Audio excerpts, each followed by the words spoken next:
আলামিনের হাবিব জনাব মুহাম্মদ রাসূলুল্লাহ সাল্লাল্লাহু আলাইহি ওয়াসাল্লাম বলেছেন, কিয়ামতের ময়দানে আল্লাহর কসম করে বলছি, সেদিন জাহান্নামীদের ভীষণ কষ্ট হবে আর জান্নাতীদের জন্য অত্যন্ত আসান হবে, অবস্থাটা খুবই আরামের হবে। নবীজি বলেন, এক ওয়াক্ত ফরজ নামাজ আদায় করতে যে সময়টুকুন লাগে, কিয়ামতের মাঠের এই সময় এত বড় বিরাট লম্বা সময় জান্নাতীদের জন্য এরকম হালকা হয়ে যাবে। সুবহানাল্লাহ। হযরত আবু সাঈদ খুদরী রাদিয়াল্লাহু তাআলা আনহু হাদিস কেন বর্ণনা করেছেন, একটা ফরজ নামাজ পড়তে যতটুকুন সময় লাগে, এতটুকুন সময়ের ভেতরে জান্নাতীদের কারবার শেষ হয়ে যাবে। সুবহানাল্লাহ বিহামদি। আর ওদের কারবার তো শেষই হবে না। وَيَوْمَ تَشَقَّقُ السَّمَاءُ بِالْغَمَامِ وَنُزِّلَ الْمَلَائِكَةُ تَنزِيلًا। ওরা ফেরেশতা দেখতে চায়। সেদিন আসমান সমূহ বিদীর্ণ হয়ে মেঘ পুঞ্জ বেরিয়ে আসবে, আত্মপ্রকাশ করবে। তার ভেতর থেকে ফেরেশতারা ক্রমাগত নাজিল হতে থাকবে। আর অবস্থাটাই হবে, আল মুলকু ইয়াওমাইযিনিল হাক্কু লির-রাহমান ওয়া কানা ইয়াওমান আলাল কাফিরিনা আসীরা। আর সেদিনে বাদশাহী হবে কেবলমাত্র রহমানেরই। ওয়া কানা ইয়াওমান আলাল কাফিরিনা আসীরা। আর সেই কিয়ামতের দিন, সেই সময়টা হবে কাফেরদের জন্য বড়ই কঠিন। এখানে কিয়ামতের কিছু কথা বলা হচ্ছে, কিছু আভাস দেওয়া হচ্ছে যে আসমান সমূহ বিদীর্ণ হয়ে মেঘ পিণ্ড বেরিয়ে আসবে এবং তার থেকে ক্রমাগত ফেরেশতারা নাজিল হতে থাকবে। আল্লাহর হাবিব বলেছেন, কেউ যদি কিয়ামতের দৃশ্য দেখতে চায়, সেজন্য সূরা ইজা শামসু কুবিরাত ওয়া ইজা সামাউ ইনফাতারাত, ইজা সামাউ ইনশাক্কাত, এই সূরাগুলি যেন পড়ে, তাহলে কিয়ামতের দৃশ্য তার চোখের সামনে প্রতিভাত হবে। কিয়ামতের দৃশ্যটা আসলে কেমন হবে, সেই সূরাগুলি তেলাওয়াত করলে সে বুঝতে পারবে। যেমন আল্লাহ পাক বলছে, إذا السماء انفطرت وإذا الكواكب انتثرت وإذا البحار فجرت وإذا القبور بعثرت। যখন আকাশসমূহ চূর্ণ বিচূর্ণ হয়ে যাবে আর তারকাসমূহ বিক্ষিপ্ত হয়ে পড়বে, সমুদ্র মহাসমুদ্রগুলি দীর্ণ বিদীর্ণ হয়ে যাবে, কবরগুলি সব উদ্গীরণ করে দেবে, তার মধ্যে যা আছে সে সবগুলি। আবার আল্লাহ পাক বলেন, ইযাশ শামসু কুবিরাত ওয়া ইযান নুজুমু ইনকাদারাত ওয়া ইযাল জিবালু সুয়্যিরাত। সূর্য যখন ঢেকে যাবে, তারকাগুলি যখন বিপর্যস্ত হয়ে যাবে, আর পাহাড়গুলি যখন চালিয়ে দেওয়া হবে, এই দৃশ্য তোমরা দেখতে পাবে। فَإِذَا النُّجُومُ طُمِسَتْ وَإِذَا السَّمَاءُ فُرِجَتْ وَإِذَا الْجِبَالُ نُسِفَتْ। সেদিন অবস্থা এমন হবে, সমস্ত তারকাগুলি স্তিমিত হয়ে যাবে আর আকাশসমূহ দীর্ণ বিদীর্ণ হয়ে যাবে। আর দেখতে পাবে পাহাড়গুলি, সমস্ত পাহাড়গুলিকে উড়িয়ে দেওয়া হবে। আবার অবস্থা আরো কি হবে, فَإِذَا بَرِقَ الْبَصَرُ وَخَسَفَ الْقَمَرُ وَجُمِعَ الشَّمْسُ وَالْقَمَرُ। যখন চক্ষু বিস্ফারিত হয়ে যাবে মানুষের, চাঁদ আর সূর্য নিষ্প্রভ হয়ে যাবে, সব একাকার হয়ে যাবে, চন্দ্র এবং সূর্য তার অস্তিত্বকে হারিয়ে ফেলবে। শুধু তাই নয়, وَحُمِلَتِ الْأَرْضُ وَالْجِبَالُ فَدُكَّتَا دَكَّةً واحدة। জমিন ও পাহাড়গুলির মধ্যে সংঘর্ষ লাগিয়ে দেওয়া হবে, আর তা এক ধাক্কায় জমিন এবং সমস্ত পাহাড়গুলি চূর্ণ বিচূর্ণ হয়ে যাবে। সুবহানাল্লাহি ওয়া বিহামদিহি। আল্লাহ রাব্বুল আলামিন বলছেন, এইভাবে করে কিয়ামতের দৃশ্য, বিভীষিকাময় দৃশ্য তোমরা দেখতে পাবে। আর সেদিনের রাজত্বটা কার হবে? আল মুলকু ইয়াউমাইযিনিল হাক্কু লির-রাহমান। সেদিনের রাজত্ব হবে কেবলমাত্র রহমানের। অর্থাৎ যেসব কৃত্রিম বাদশাহী দেখে তোমাদের চোখে ধাঁধা লেগে গিয়েছে, তোমাদেরকে দুনিয়ার বাদশাহী দেখে তোমরা ধোকায় পড়ে গিয়েছো, এসব বাদশাহী কিছুই টিকবে না সেদিন। সেদিন শুধু বাদশাহী থাকবে একমাত্র আল্লাহ পাকের। কার থাকবে বাদশাহী? জোরে বলেন কার? আল্লাহ রাব্বুল আলামিন যখন কিছুই থাকবে না ঘোষণা করবেন, লিমানিল মুলকুল ইয়াউম লিল্লাহিল ওয়াহিদুল কাহ্হার। আজকে কার রাজত্ব? চারিদিক থেকে আওয়াজ আসতে থাকবে, পরাক্রমশালী আল্লাহ রাব্বুল আলামিনের রাজত্ব আর কারো নয়। হাদিস শরীফে এসেছে, বুখারী মুসলিম শরীফের হাদিসে এসেছে, আল্লাহর নবী বলেন আল্লাহ রাব্বুল আলামিন তখন তার এক হাতে আকাশ মণ্ডলীকে ধারণ করবেন, আর এক হাতে জমিনকে ধারণ করবেন। আকাশ মণ্ডলী এক হাতে, জমিন এক হাতে। এভাবে আল্লাহ রাব্বুল আলামিন বলবেন, আইনাল জাব্বারুন আইনাল মুতাকাব্বিরুন। কোথায় সেই স্বৈরাচারীরা? কোথায় সেই দুর্বিনীত অহংকারী স্বৈরাচার যারা আমার জমিনের উপরে, আমার মানুষের উপরে রাজত্ব চালিয়েছে? তারা আজকে কোথায়? কোথায় সেই অহংকারীরা? আল্লাহ পাক সেদিন যে বলবেন, সেদিন তো বলবেন, কিন্তু দুনিয়ার মাঝেও স্বৈরাচার যারা, অহংকারী যারা, তাদের শাস্তি পৃথিবীর বুকেও দেন। আর সেদিন তো দিবেনি। কত স্বৈরাচার আমরা দেখলাম, কত অহংকারী দেখলাম, যাদের তর্জনী হেননে লক্ষ কোটি কোটি মানুষ উঠত আর বসত। তাদের জিল্লাতির সঙ্গে আল্লাহ রাব্বুল আলামিন কতজনকে বিদায় করে দিলেন। ফুলের মালা নিয়ে কুলাতে পারে নাই, পা থেকে শুরু করে গলা পর্যন্ত ফুলের মালা দিয়া ডুবাই দিল ভক্তরা। আবার আল্লাহ রাব্বুল আলামিন এমন শাস্তি দিলেন, ফুলের মালার পরিবর্তে জুতার মালা নিয়ে জেলের মধ্যে ঢুকাইয়া দিলেন। সে কিরাগণ অহংকারী আর স্বৈরাচার যারা হয়, আল্লাহ পাক এভাবে তাদের দৃষ্টান্ত দেখিয়ে দেন। আমরা কত দেখলাম, 9 বছরের রাজা 10 বছরের সাজা। পৃথিবীর মুখে যারা অহংকার করে, যারা স্বৈরাচার হয়, আল্লাহর আইনকে যারা বৃদ্ধঙ্গুষ্টি প্রদর্শন করে, আল্লাহ পাক তাদের জমিনেও দেখান। এখানে চূড়ান্ত ফয়সালা আল্লাহ করেন না, আসল ফয়সালার জায়গা তো আছেই, তবে এখানে নমুনা দেখায় দেন। কিন্তু মুশকিল হচ্ছে, ইতিহাসের সবচাইতে বড় শিক্ষা হলো, ইতিহাস থেকে মানুষেরা শিক্ষা গ্রহণ করে না। একজনে যে কাম করে বিপদে পড়ে, আর একজন এসে আবার সেই পথেই অগ্রসর হয়, নিশ্চিত মৃত্যুর পথে। আমার বন্ধুগণ, আল্লাহ পাক বলছেন সেই দিন আমার রাজত্ব হবে, আর কারো রাজত্ব হবে না। ওয়াকানা ইয়াওমান আলাল কাফিরিনা আসীরা। আর ওই দিনটা, ওই কিয়ামতের দিন হবে কাফেরদের জন্য সবচাইতে কঠিন। সবচাইতে কঠিন হবে কাদের জন্য? কাফেরদের জন্য। কাফের কারা? কাফের হচ্ছে তারা যারা নাকি আল্লাহর আইনকে অস্বীকার করেছে, আল্লাহকে অস্বীকার করেছে, আল্লাহর আইনকে অস্বীকার করেছে। ওরা কি? কাফের। কুফর শব্দের অর্থ হচ্ছে গোপন করা। এই জন্য অন্ধকার রাতকে আরবিতে কাফের বলা হয়েছে, অর্থাৎ যা সব জিনিসকে অন্ধকার দিয়ে ঢেকে দেয়। তো কুফর হচ্ছে সেই জিনিস যা মহাসত্যকে ঢেকে দেয়, সত্যকে, মহাসত্যকে ঢেকে দেয় যেই জিনিস, সেটাকে কুফর বলা হয়।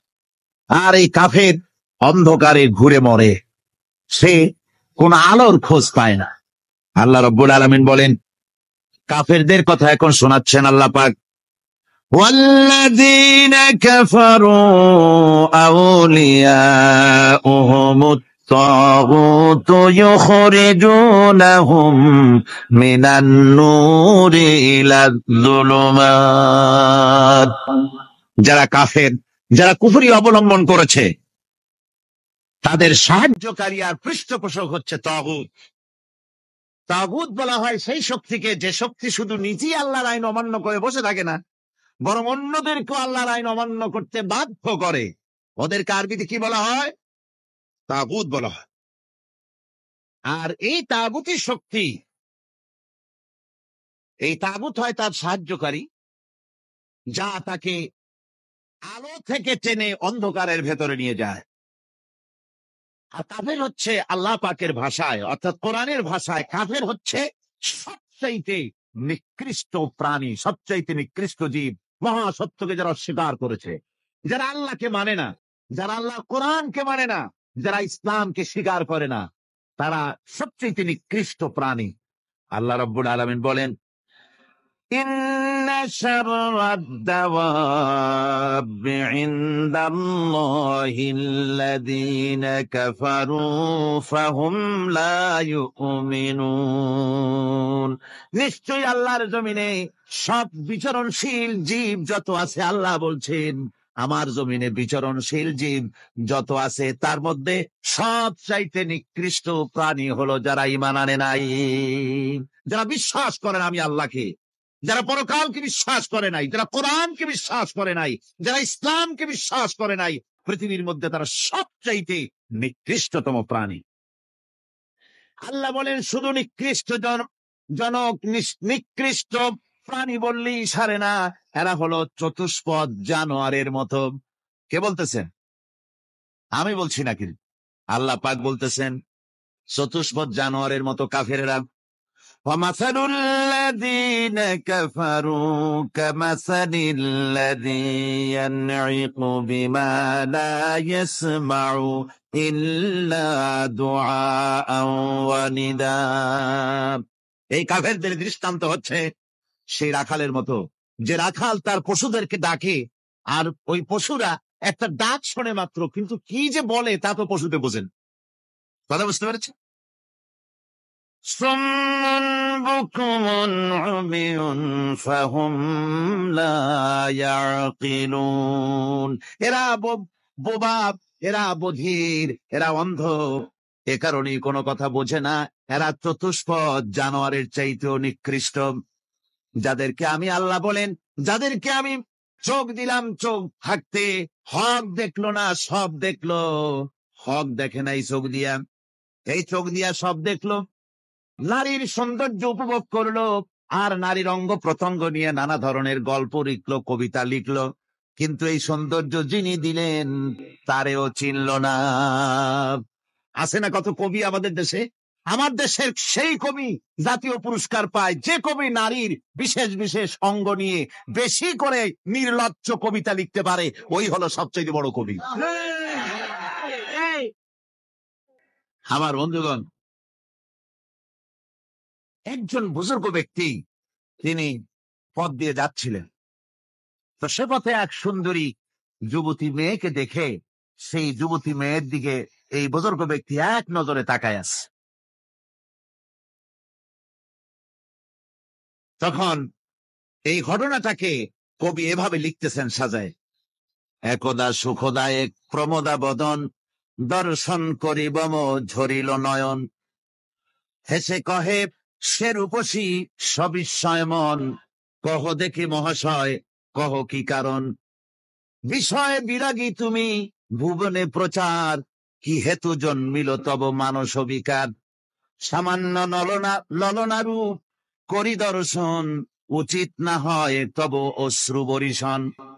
বুজুর্গ ব্যক্তি ওই মহিলার দিকে তাকিয়ে তাকিয়ে কাঁদতেছেন। সুন্দরী মহিলা বলেন, আল্লাহর বুজুর্গ বান্দা, আপনি এলাকার ভিতরে বুজুর্গ এবং পীর হিসাবে, বুজুর্গ ব্যক্তি হিসাবে আপনি বিখ্যাত। আজকে আমাকে এখানে দেখে আপনি আমার দিকে তাকায় আমার রূপ উপভোগ করতেছেন আর কাঁদতেছেন। আপনার মতো সংসার বিরাগী মানুষ আমার মতো একটা সুন্দরী মেয়েকে দেখে ভাবে কাঁদা ঠিক না। বুজুর্গ ব্যক্তি বলছেন,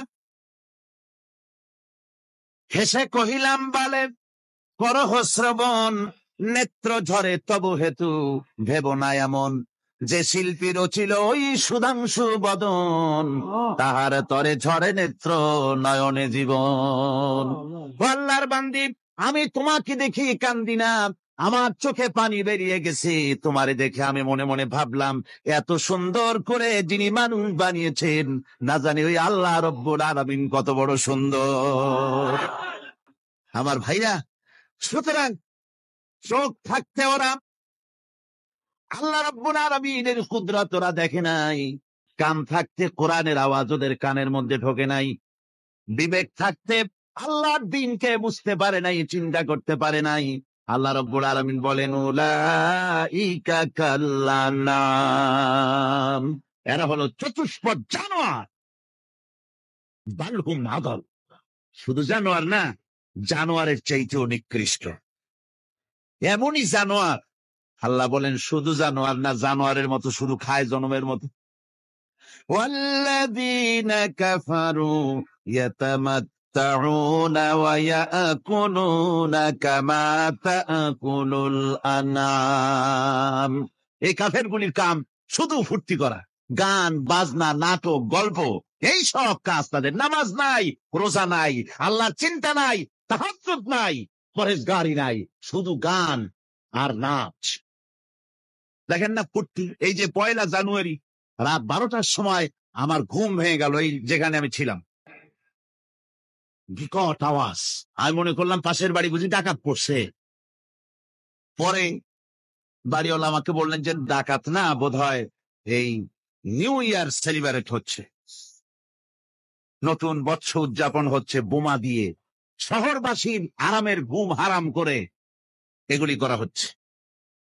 এ তো গেল 1 জানুয়ারি। আর যখন আমাদের নিজেরটা যখন আসে, অর্থাৎ 1 বৈশাখ, তখন দেখছেন অবস্থা 1 বৈশাখে। এবছর আমাদের দেশে 1 বৈশাখে ঢাকায় যে দৃশ্য আমি টিভির মধ্যে দেখলাম, তাতে আমার মনে হয়নি যে 12 কোটি মুসলমানের দেশে রাজধানীতে এই দৃশ্য হচ্ছে। আমার মনে হচ্ছিল এটা বুঝি কলকাতা অথবা অন্য কোন শহর হবে। আমি দেখলাম সমস্ত যুবক যুবতী, নারী পুরুষ, বিভিন্ন বয়সের লোক সব একসঙ্গে রাস্তায় নেমেছে, নাচতেছে। তার মধ্যে বুদ্ধিজীবী আছে, শিক্ষিত লোক আছে, সমানে নাচতেছে।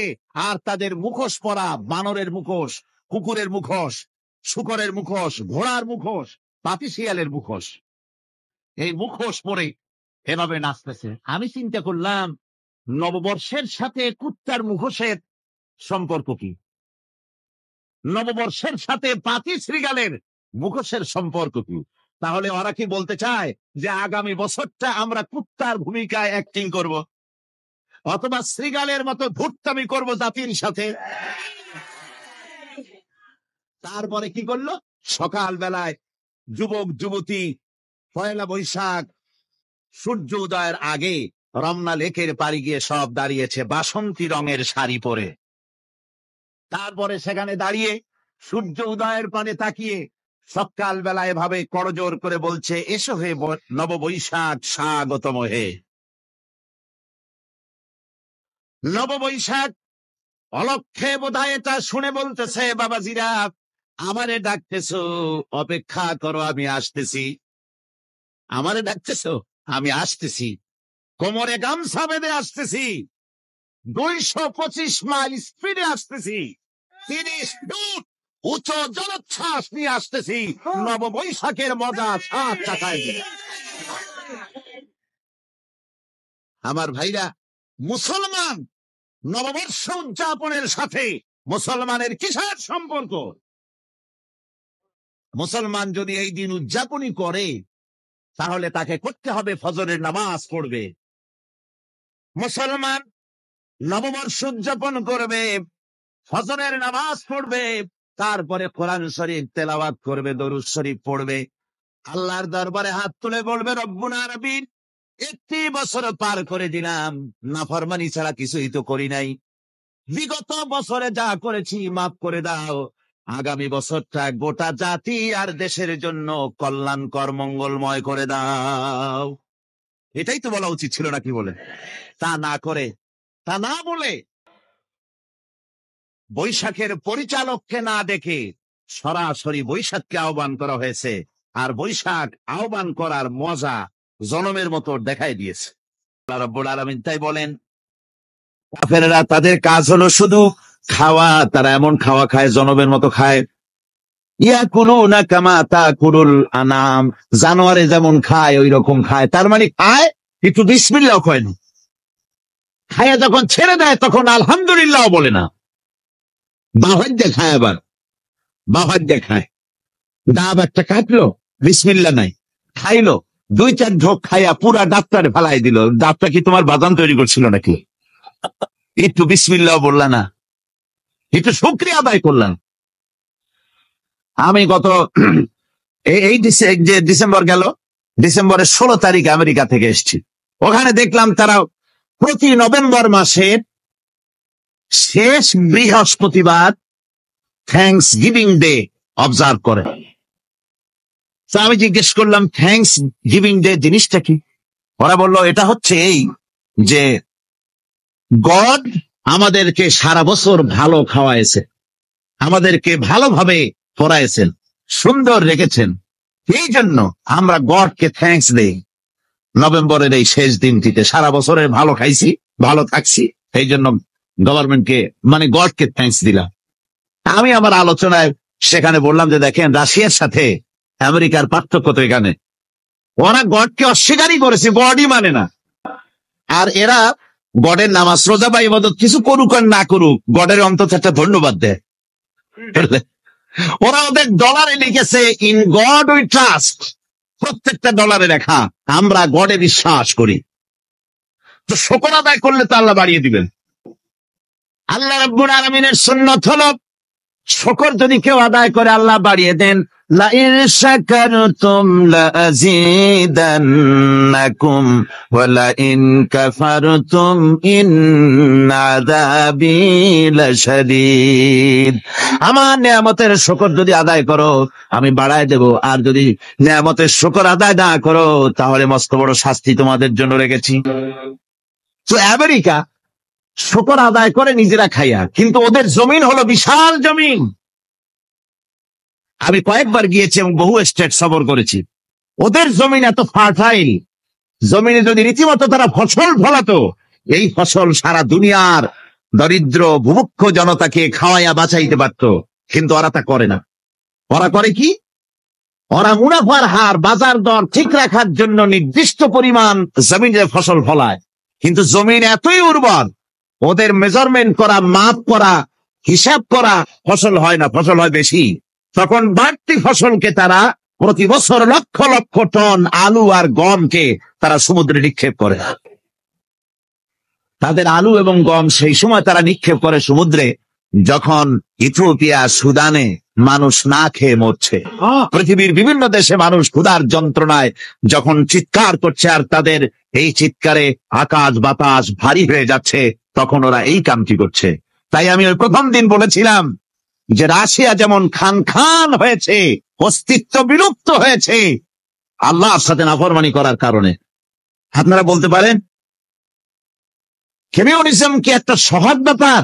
একটা বিরাট শক্তি, পৃথিবীর বুকে কত দেশ তারা ডমিনেট করতেছিল, কোন যুদ্ধ নাই, কোন রক্তপাত নাই, বিনা ধাক্কায়, বিনা বাতাসে, বিনা ঝড়ে বিশাল মহিরুহু চিৎপটাং।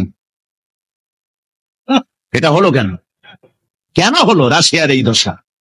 আমি লালদিঘির ময়দানে বলে গেছিলাম, আমি চিন্তা করে যেটা পাইছি সেটা হচ্ছে দুনিয়ার সমস্ত মতবাদ আল্লাহকে কোনো না কোনো প্রকারে স্বীকার করে। তার কথা মানুক আর না মানুক, আছে একটা কিছু এতটুকুন বলে যে আল্লাহ আছেন বা গড আছে বা একটা কিছু আছে। কমিউনিজম, সমাজতন্ত্র হলো পৃথিবীর একমাত্র নিকৃষ্ট মতবাদ, যে মতবাদ সরাসরি আল্লাহকে স্বীকার করেছে, বলেছে আল্লাহ নাই, দেয়ার ইজ নো গড। তারা ধর্মকে আফিম বলেছে। আল্লাহ পাক তাই কোন যুদ্ধ ছাড়া, কোন মারামারি ছাড়া, কোন রক্তপাত ছাড়া এই বিশাল শক্তিকে উৎকারে উড়িয়ে দিলেন। তুলার মতো হয়ে, গোটা রাশিয়া তুলার মতো হয়ে, পেঁজা তুলা, ধোনা তুলার মতো হয়ে সব উড়ে চলে গিয়েছে, অস্তিত্ব বিলুপ্ত হয়ে গিয়েছে। কিন্তু আমাদের দেশের খুচরা কমিউনিস্টরা এখনো স্বপ্ন দেখে ওই যে কালকে বলেছি, তারা বলে কলমের খোসা এটা এখনো নষ্ট করা যাবে না, এটা এখনো চালু করা হবে, এখনো চীনে আছে, এখনো কিউবায় আছে। ওই কিউবা থেকে, চীন থেকে ফিদেল কাস্ট্রোর একটু আওয়াজ শোনে, চীন থেকে মিস্টার ব্যাং না কি জানি না, ব্যাং, এর আওয়াজ শোনে, আর তাই মনে করে এ বুঝি সমাজতন্ত্রের বিজয়ের গান। না, চীন থেকে আর কিউবা থেকে যে আওয়াজ আজকে উঠতেছে, এ আওয়াজ সমাজতন্ত্রের বিজয়ের আওয়াজ নয়, এটা হলো সমাজতন্ত্রের মরণ যন্ত্রণার গোঙানির আওয়াজ। কাজেই এরা দুনিয়ার বুকে শুধু আনন্দ এবং ফুর্তি করে, আল্লাহর হককে, আল্লাহকে চিনতে তারা ব্যর্থ হয়েছে। আল্লাহ রাব্বুল আলামিন বলেন, অবিশ্বাসীদের কৃতকর্ম, তাদের কাজগুলি, তাদের কর্মফল সব নিষ্ফল হয়ে যাবে। ওয়াল্লাযীনা কাফারু আ'মালুহুম কাসারাবিন বিকিআতিন ইয়াহসাবুহুল যামআনু মা। আল্লাহ পাক বলেন, কাফের যারা, অবিশ্বাসী যারা, যারা আমাকে অস্বীকার করেছে, অবিশ্বাস করেছে, তাদের আমলগুলি হলো মরুভূমির মধ্যে মরীচিকার মতো। মরুভূমির মরীচিকা, মানুষ যখন মরুভূমির ভিতর দিয়ে যায়, পানির পিপাসা লাগে, দূরে দেখে পানি চিকচিক করতেছে, আর ওই মরীচিকা যেটাকে সে পানি মনে করেছিল, হাত্তা ইযা জাআহু লাম ইয়াজিদহু শাইআ, যেটাকে সে পানি মনে করে ছুটতেছিল, যখন কাছে গেল, আল্লাহ পাক বলেন কিছুই সেখানে পায় না, শুধু মরীচিকা, বালু আর বালু।